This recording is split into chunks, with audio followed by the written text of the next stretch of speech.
Bismillahirrahmanirrahim. Elhamdülillahi Rabbil alemin. Ve salatu ve selamu ala eşrefil enbiya'i vel mursalin. Ve la'nu daim ala a'daihim ecmaîn. Esselamu aleyküm ve rahmetullahi ve berekatuhu. Əziz, dəyərli qardaşlar, mövzumuz əqidə dərsləridir. Silsiləvi olaraq əqidə dərslərinə Allah Subhanahu va Taala'nın izni ilə başlayırıq. Deməli, mövzunu uzatmadan həmən əqidə dərslərinin birinci mövzusuna başlayırıq. Əqidə dərslərinin birinci mövzusu hər kəsin bildiyi kimi Allah Təbarək və Teala'nın tanımaq mövzusudur. Allah Təbarək və Teala'nı necə tanıyaq? Allah Təbarək və Teala'nın varlığını necə isbat edək? Demək bildiyimiz kimi Allah Təbarək və Teala'nın varlığının isbatı əsas iki yolla isbat olunur. Birinci fitrət yoludur. Fitrət yoludur. Bu məsələləri geniş şəkildə izah edəcəyik Allahın izni ilə. Fitrət yolu.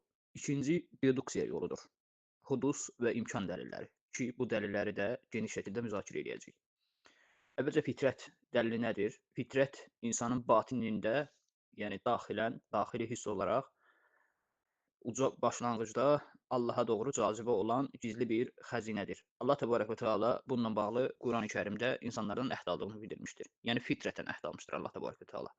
Yəni hər bir kəsin fitrətində Allah Təbarək və Teala yerləşdirmişdir ki, bir yaradıcı var, o yaradıcıya ibadət etmək vacibdir.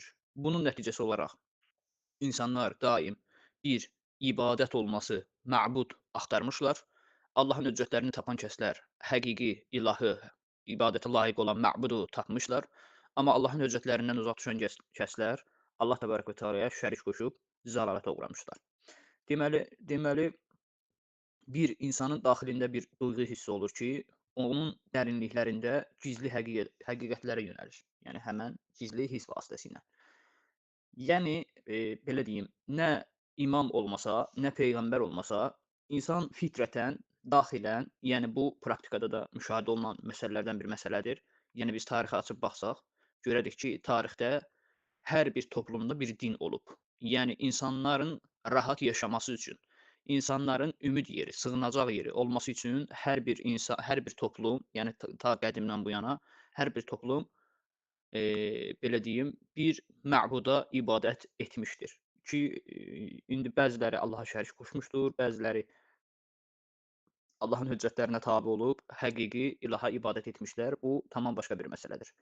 Məsələnin əsas mahiyyəti bundan ibarətdir ki, həqiqətən insanın fitrətində Allahı axtarmaq, ilahı axtarmaq, məbudu axtarmaq, yaradıcını axtarmaq bir potensialı vardır. Sadəcə bu potensialı oyatmaq üçün Allah Təbarək və Teala öz rəsullarını, öz imamlarını, öz höccətlərini yer üzünə göndərib insanların fitrətini oyatmağa çalışmışdır.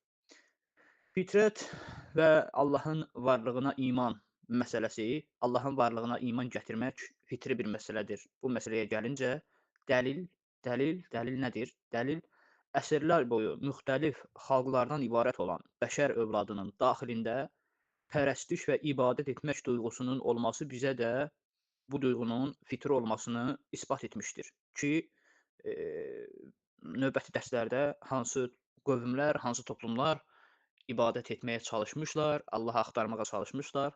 Bunları bir-bir qeyd edəcəyik Allah Taala'nın izni ilə.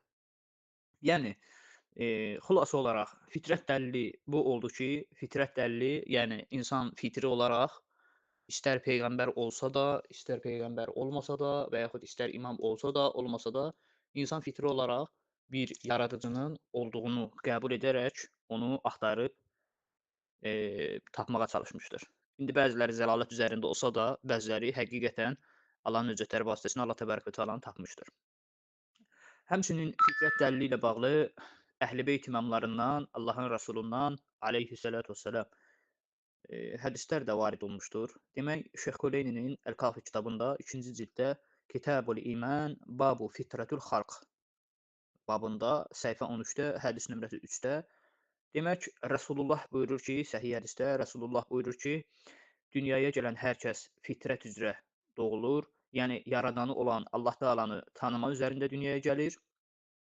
Həmçinin Əbu Cəfər Əl-Bərqi rəhmətullahi təala aleyhin Əl-Məhasin kitabında 1-ci cilddə Babul Cəvami'u Minət-Təvhid babında səhifə 375-də, hədis nömrəsi 834-də. Demək, Eee, Ey peyğəmbər, haqqa tapınaraq qəlbini bu dinə sarı döndər. Allah həmin fitri din əsasında insanları yaratmışdır. Rum surəsi 30-cu ayənin təfsirində İmam Muhammed bin Əli Əl-Baqir aleyhissalam bu ayə haqqında buyurub ki, bu insanların fitri din əsasında yaranmasıdır. Allah varlığı, Allahın varlığı onu tanıma əsasında yaratmışdır. Yəni imam burada təsdiq edir ki, həqiqətən insanlar fitrət üzrə yaradılmışdır. Yəni bununla bağlı, fitrət dəlili ilə bağlı çoxlu sayda hədislər rəvayət etmək olar. Sadəcə sözümüzün təsdiqi üçün hədislərin 2 dənəsi kifayət edir. Yetəri qədər hədislər var. İkinci dəlil nizam dəlilidir. Yəni Allah Təbaraka və Təalanı tanımaq, varlığını sübut etmək məsələsi nizam dəlilinə bağlanır. Nizam dəlili nədir? Nizam müəyyən bir vəzifənin icrası üçün varlıqlar arasında mövcud olan uyğunluq və bağlılıqdır. Məsələn, bir kitab düşünün. Kitabın səhifəsində gördüyünüz sözlər elə tərtib olunmuşdur ki, eee, hərflər yerində, oxuyub başa düşmək olur. Hər bir şey öz qaydasında. Yəni bir kitabın vərəqindəki düzülüşlər necə olur? Hərflərin düzülüşü necə olur? Hərflər bir-birinə qarışıq olmur ki. Elə düzülüşü olur ki, həqiqətən də insan iman eləyir ki, bu kitabdakı hərflər təsadüfən bura düşüb, məsələn, "Əssəlamu aleykum" sözünü yarada bilməzlər. Məsələn, bir hərfdir, təsadüfən düşür kitabın varağında təsadüfən düşdüyü halda "Əssəlamu aleykum" və yaxud hər hansı bir elmi məsələni izah eləyir. Bu, təbii ki, hərflər öz başına belə bir şey eləməyə qadir deyildir. Bu, hər bir müsəlmanın imanıdır. Təbii ki, kitabı açıb baxan hər bir kəs hərflərin düzülüşün, rəqəmlərin, ədədlərin düzülüşünü görəndə iman eləyir ki, bəli, həqiqətən bu kitabın bir yaradıcısı vardır. Çünki burada bir nizam, intizam vardır. Eləcə də dünya həyatına baxanda biz görürük ki, dünya həyatında bir nizam, intizam vardır. Ki, əgər bu nizam, intizam olmasa, insanlıq məhv olub gedər. Məsələn, fəsillərin ardıcıl olması. Məsələn, gecənin və gündüzün ardıcıl olması. Məsələn, planetlərin öz oxu ətrafında fırlanması.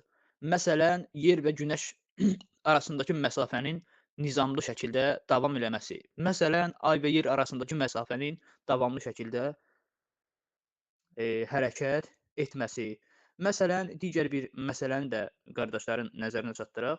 Məsələn, düşünün ki, binanın tikilməsi üçün lazım olan inşaat materiallarını mühəndis tərəfindən nizamlı istifadə olunub, öz yerində yerləşdirərsə, yaşayış evi formasına tərtib olunarsa, nəticə nizamlı bir iş olacaq.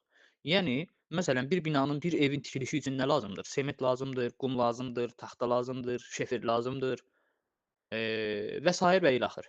Təsəvvür eləyin, daşı yığdınız bir kamazın içinə, qumu da yığdınız bir kamazın içinə, sementi də yığdınız, taxtanı da, şeferi də. Gətirdiniz, onu belə deyim, boşaltdınız. Bu qeyri-mümkündür ki, o bir ev halına dönüşsün. Bunun bir yaradıcısı, bir mühəndisi lazımdır. Daşı hara qoymaq lazımdır, sementi hara qoymaq lazımdır, qumu hara qoymaq lazımdır. Yəni, bir neçə ev üçün lazım olan bir neçə ləvazimatı birləşdirib bir yerə töksən, o dönüşüb bir dənə ev ola bilməz. Təbii ki, onun bir yaradıcısının olması mütləqdir. Nə üçün mütləqdir? Çünki evdə biz bir nizam-intizam görürük. Otaqların düzülüşü, divarların tikilişi və sair və ilaxır. Eləcə də dünya həyatı bir balaca, bir kiçik evin bu qədər nizam-intizamlı olduğu üçün yaradıcısının olduğuna iman eləyiriksə, eləcə də böyük bir kainatın yaradıcısının olması zəruri bir hal olur. Hələlik bu qədər əziz qardaşlar. Nizam və fitrət dəlili məsələlərini özünüzdə qeyd eləsəz, müəyyən çıxarışlar eləsəz daha yaxşı olar. Vəssalamu aleykum və rəhmətullahi və bərəkatuhu.